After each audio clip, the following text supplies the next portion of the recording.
Hello again, Tamika here, and today's workout is called Perfect 10. So let me go ahead, I'll show it to you, and then we can go through the movements and different modifications. So what is Perfect 10? Perfect 10 is what we call an E2 mom for 20 minutes. E2 mom means every 2 minutes on the minute for 20 minutes. So you're actually going to be doing 10 rounds, and your goal is to get a perfect 10, hence the name. And so what do you need to do during that 2-minute time frame? You're going to do 6 push-ups, 9 kettlebell swings, and 2 air squats.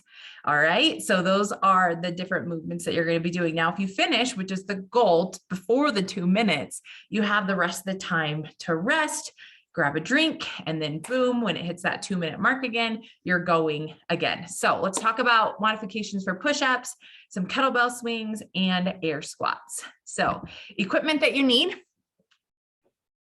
Put my water over here. You'll actually have water breaks during this one, right? But either a kettlebell or a dumbbell. One of those will work for your swings. I'll show you how to do it on both of them. You want to have a bead counter with at least 10 beads on there. So that way you can make sure that, you're getting through your 10 rounds. Of course, the timer, if you set it for 20 minutes total, then you'll be able to go from there. But in case if you're just doing a 2-minute timer that repeats, you want to make sure that you hit your 10 rounds. So if you have a bead counter, you can go ahead and grab that. I do recommend downloading the Smart WOD app. It's this one right here. I talk about it a lot. And when you set this up, you can actually set it up for an EMOM, and you can say change the 1 to a 2 for 20 minutes. So every 2 for 20 minutes. And what that will do is every 2 minutes, it'll beep and it'll let you know, hey, it's time to go again. It's time to go again. And then if you want to, you can have some kind of box or cooler, bench, chair, a window sill in your house if your push-up game is not as strong as you want it to be. Okay, you can definitely do inclined push-ups. So let me go ahead and go through these movements, and this is your workout, so you get to customize this however you want, and you're going to do it multiple times. And so whatever you decide to do for modifications, just make sure you make a note of it. And so then the next time you do this workout, either you do the exact same workout and see how much faster, see how much better you're getting, or you're like, last time I did this and it was a little bit too easy. I can challenge myself a little bit more and challenge yourself. Okay, so first let's talk about push-ups. So the RX position of a push-up, our hands are going underneath our shoulder blades. Our body is flat like a board. We're on our toes. We're going to go down. We're going to touch our chest to the ground, and then we're going to push back up. So 6 of those. Now, a couple of things is my hands are like this underneath my shoulder blades. They're not out like this.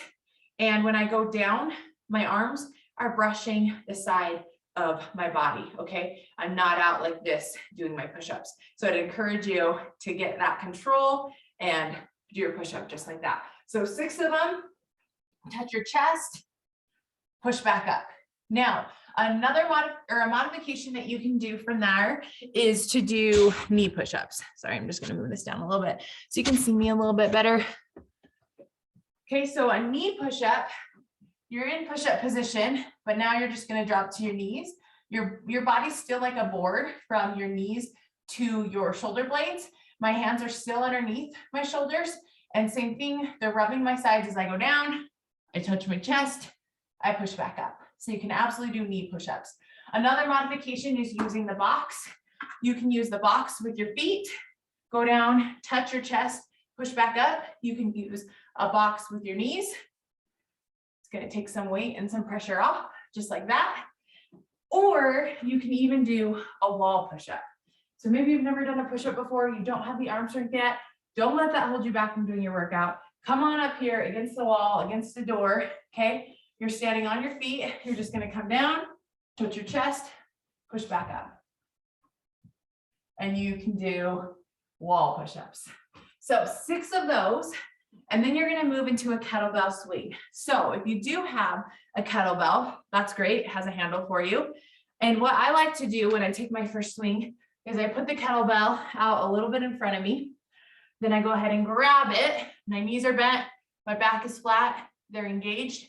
I'm going to swing it between my legs, and then I'm swinging it up above overhead, just like that. So I bring it down and I'm really using my hips to move the weight. It's not in my arms. My arms are not doing the work like this. That would be very difficult to do a lot of those, but it's a hip pop that gets that weight moving. Now you want to make sure that you're on your heels, just like we are when we're doing our squats. We bend, we pop those hips, and the weight comes above our head in a safe way.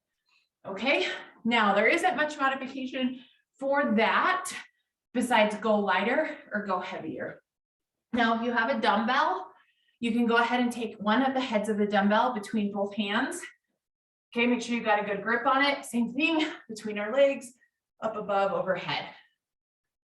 But please just be careful with this, that you don't go too heavy and that you have a good grip on it, because the last thing you want to do is drop this weight or have it go flying through a window or a wall or anything like that. So if you do have a dumbbell, you can just use one of the heads for that. Now, if you don't have anything, maybe you could do a water bottle, some soup, okay?